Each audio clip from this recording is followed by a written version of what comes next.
Umrim davomida ilmni, so'zni va go'zallikni sevib yashadim. Bugun Andijon pedagogika texnikumiga yo'l oldim. Bu dunyo ancha o'zgargan. Andijon shahriga kelib yoshlarni ko'rib quvondim.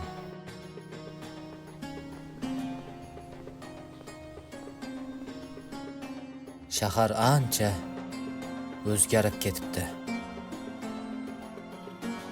Men Andijon pedagogika texnikumiga kelib, bu dargohni yanada yaqinroq his qildim. Bu yerga qadam qo'ygan zahoti sokinlik va tartib seziladi.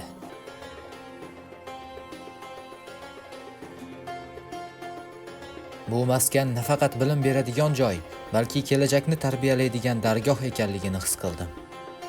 Bu yerda o'qituvchilar qanday ishlaydi? Biz har doim yoshlarning bilim olishiga e'tibor beramiz. Ilm berish bilan birga tarbiya ham muhim bo'lsa kerak. Ha, ustozlikning asl maqsadi ham shu. Sizlar qanday loyihalar ustida ishlayapsizlar? Biz bu yerda kelajakdagi kasbimizga tayyorlanamiz. Sinfdagi bu tartib va ilmga mehr meni hayratga soldi.